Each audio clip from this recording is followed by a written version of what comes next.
एक civil contractor ने तेलंगाना के रंगारेड्डी में इब्राहीमपट्टनम तहसीलदार के दफ्तर की मेन गेट को ताला लगाते हुए अनोखा एहतजाज किया क्योंकि अहदेदार जिले में तरक्याती कामों के 50 लाख रुपए के ज़ेर-ए-इल्तिवा बिलों को अदा करने में नाकाम रहे।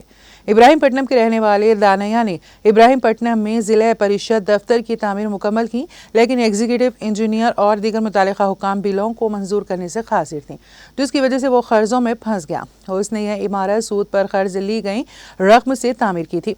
इमारत की तामीर का काम मुकम्मल करने के लिए काफ़ी फंड ना होने की वजह से उसने 20 गुंटे अराजी फरोख्त करके तामीराती काम की तकमील को यकीनी बनाया। इसके बावजूद हुकाम इसके ज़ेर-ए-इल्तिवा बिलों को मंजूर नहीं कर रहे थे।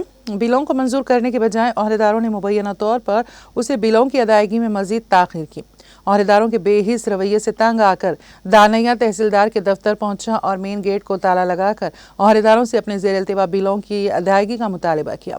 मीडिया के नुमाइंदों से बात करते हुए उन्होंने रियासती हुकूमत से दरख्वास्त की कि वो उन्हें इस सूरत हाल से निकाले और उनके बिलों को जल्द अज जल्द मंजूर करे।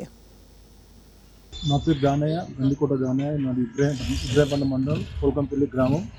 నేను మండల్ జెడ్పీ గెస్ట్ హౌస్ పూర్తి చేసి మొత్తం పూర్తి అయిపోయింది. దాని డబ్బులు 50 లక్షల రూపాయలు రావాలి. ఏ అధికారులు కూడా స్పందిస్తలేరు. అధికారులు మొత్తం చేయి అని చెప్పి చూపించి ఎంఆర్ఓ ఆఫీస్ శిథిలావస్థకు అయినప్పుడు ఎక్కడ లేకపోతే ఈ గెస్ట్ హౌస్కు పూర్తి చేయాలని చెప్పి ఈ గారు చెప్పారు. ఈ గారు ఆదేశాల ప్రకారం మొత్తంలో టోటల్గా 50 లక్షల రూపాయలు పెట్టి పూర్తి చేసిన గెస్ట్ హౌస్. పూర్తి చేసినా కూడా ఈ గారు కానీ ఎవరు స్పందిస్తలేరు. స్పందించకపోతే 50 లక్షల అప్పుకు మొత్తం ₹3 మిత్తి లేక నెలకు 1,50,000 రూపాయలు మిత్తి అయిపోతుంది. లక్షల మిత్తి అయిపోయి కూడా నేను 20 గుంటల భూమి కూడా అమ్మి ఇదే ఆఫీస్లో చేసి అప్పులలో పీనే పంచడం జరిగింది.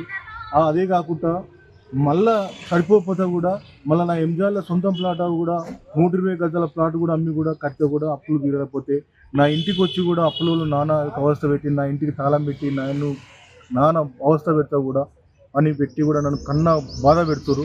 ఆ బాధ ఎగలేక కూడా ఒకనాడు నేను సూసైడ్ చేసుకోవడం జరిగింది.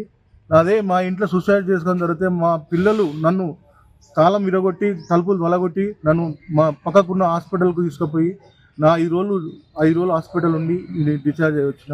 ఏ బాధ ఎగలేక కూడా నేను ఈ బాధలు ఎగలేకపోతున్నా. నా ఉన్న భూమి పోయింది, ఉన్న ప్లాట్ పోయింది, నేను పిల్లలకు దూరం అయిపోయినా, నా భార్యకు కూడా దూరం అయిపోయినా, నీ ఇంటికి కూడా అయిపోయినా. ఒక రోజుకు 800 రూపాయల కష్టం చేసుకొని కంపిటీషన్ బండి నడుపుకుంటూ నేను బతుకుతున్నా. తీసలరా నా స్థితి ఇంత కాడికి వచ్చింది. దయచేసి నాకు వచ్చే అమౌంట్ నాకు ఇప్పగలరని నేను కోరుతున్నా.